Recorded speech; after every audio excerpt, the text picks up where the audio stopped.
Et on reçoit Étienne Binan. Bonjour Étienne. Bonjour. Vous êtes directeur général de Biomup. Biomup qui est en cours d'introduction en bourse. Je crois que vous avez présenté les documents à la presse et à la SFAF hier, c'est bien ça? Hier, tout à fait. On est en plein roadshow. Il faut nous expliquer, pour ceux qui peut-être vont investir sur votre société, ce que fait Biomup. Biomup est un spécialiste du collagène médical et en l'occurrence particulièrement de l'hémostase, c'est-à-dire que nous arrêtons des saignements aigus en chirurgie. En chirurgie, il arrive que les patients saignent. Normal qu'ils saignent un peu, mais lorsqu'ils saignent beaucoup, cela devient problématique. On peut mettre la santé du patient en danger, ou on peut avoir un effet qui empêche le chirurgien de voir le champ opératoire, puisque le champ opératoire est envahi de sang. Dans ce cas-là, il faut utiliser des produits qu'on appelle hémostatiques, et Biomup a développé ce que nous croyons être le meillure produit hémostatique au monde. C'est-à-dire qu'il en existe déjà, mais là vous avez fait une percée justement dans ce domaine, vous avez breveté une nouvelle solution. Tout à fait. De manière simplificatrice, il existe des produits qui sont soit très simples à utiliser mais peu efficaces, soit des produits efficaces mais qui demandent beaucoup de préparation, entre 4 et 18 minutes. Or, le temps dans un champ opératoire est très précieux. Et notre produit que nous appelons Hémoblast, c'est un produit qui peut à la fois être très efficace, mais en même temps est totalement prêt à l'emploi. Voilà, un produit hémostatique, donc best in class, pour maîtriser les saignements inhérents donc à n'importe quelle opération chirurgicale.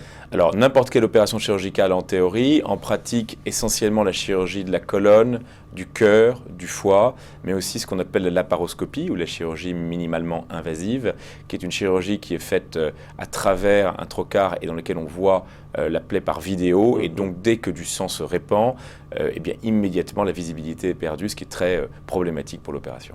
Vous êtes à l'orée d'un lancement aux États-Unis. C'est pour cette raison que justement vous levez de l'argent grâce à la bourse aujourd'hui? Alors aujourd'hui, nous avons beaucoup dérisqué ce projet Hémoblast, puisque nous avons non seulement obtenu l'autorisation de l'Union européenne, mais d'autre part, nous avons réalisé une étude sur 412 patients aux États-Unis. Cette étude a été concluante. Nous visions une non-infériorité par rapport au gold standard américain. Nous avons obtenu une supériorité par rapport à ce produit. Nous sommes très heureux et nous espérons en effet, en milieu 2018, obtenir l'homologation américaine de la FDA, ce qui est très important pour toute société de biotechnologie.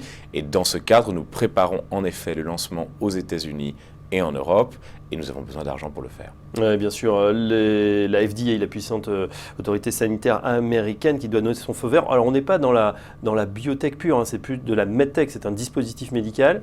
Du coup, ça veut dire que la phase mi-2018, ça semble relativement court comme temps. Alors, qu'est-ce qu'ils vont valider? C'est un temps relativement court, vous avez raison. Alors nous sommes ce que nous appelons un produit frontière, c'est-à-dire que nous sommes toujours un dispositif médical, mais de classe 3, avec une régulation qui est beaucoup plus difficile que celle des produits médicaux, dispositifs médicaux habituels. Donc nous sommes, je dirais, un pied dans la biotech, un pied dans la medtech. Nous avons confiance dans l'autorisation américaine parce que l'étude clinique a été très réussie. La barre a été passée à l'équivalence vis-à-vis du contrôle. Nous avons atteint et prouvé la supériorité vis-à-vis du produit contrôle. Dans ces conditions-là, je ne vois pas de raison que la FDA nous empêche d'entrer sur le marché américain. Si c'est un succès, et nous vous le souhaitons évidemment, quel est le marché, quelle est l'importance, à combien vous l'estimez? Le marché est estimé aux alentours de 2 milliards de dollars, dont la moitié aux États-Unis et un quart en Europe. L'Europe et les États-Unis constituent donc à peu près 75% du marché mondial, et c'est pour cette raison que nous allons focaliser nos efforts commerciaux et marketing sur l'Europe et sur les États-Unis. Alors, prochaines étapes de manière très immédiate. Donc, l'introduction en bourse, quelles en sont les modalités là, pour ceux qui s'intéressent à votre produit, qui nous regardent? Alors, nous levons 33,2 millions. Évidemment, cela est sujet à une extension potentielle si la demande est très bonne. La fourchette de prix est comprise entre 9,5 et 11,5 euros. Et tout cet argent va dans le projet, c'est-à-dire qu'il s'agit de ce qu'on appelle une levée primaire intégrale. Tout l'argent est développé uniquement pour pouvoir lancer Hémoblast. Rien ne va aux actionnaires qui continuent de soutenir l'opération puisque nos actionnaires historiques investissent 10 millions dans le cadre de ce placement. Voilà, donc pas de sortie dit d'actionnaires historiques ou de premiers, de early capital risqueurs. Absolument Tout pas. va dans le projet. Tiens, justement, cet argent, comment va-t-il être utilisé? Est-ce que c'est des compétences? Est-ce que c'est une force commerciale? De quoi vous avez besoin? Totalement. Aujourd'hui, nous sommes 67 personnes chez Biomup.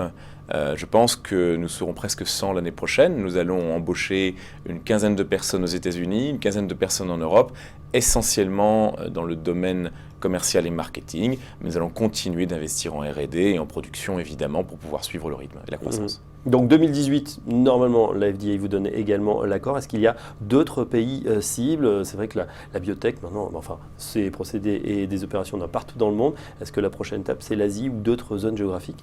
Nous serions très heureux de pouvoir continuer d'étendre les capacités d'Hemoblast à d'autres pays. Nous travaillons aujourd'hui activement sur le Japon et sur l'Australie. Nous envisageons également la Corée. Il faut ensuite être raisonnable. Nous restons une petite entreprise, donc nous allons devoir faire les choses de manière ordonnée et de proche en proche. Bon, c'est évidemment très prématuré, mais bon, dès qu'on est en bourse, on attire aussi l'attention. C'est voilà, une caisse de résonance sur la place internationale. Est-ce que votre produit ou vos produits pourraient intéresser justement à un grand labo, peut-être voilà, qui sent un petit concurrent lui chatouiller les pieds? Alors je pense qu'aujourd'hui, il serait présomptueux de dire que nous chatouillons les pieds d'un concurrent puisque nous lançons notre produit. Je pense qu'effectivement, l'attention va être accrue. Il faut se dire aussi que les études FDA sont publiques. Donc de toute façon, nous avons déjà reçu de la part de nos grands géants pharmaceutiques de l'attention. C'est évidemment toujours une possibilité. Cela dit, à l'heure actuelle, nous avons fait le choix de l'indépendance. Nous continuons de grandir et ça nous a plutôt réussi. Donc on va continuer dans ce chemin.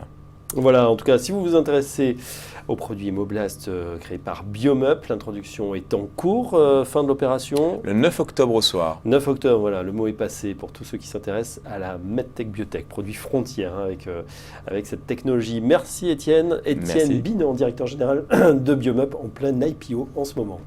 A tout de suite pour la suite du programme.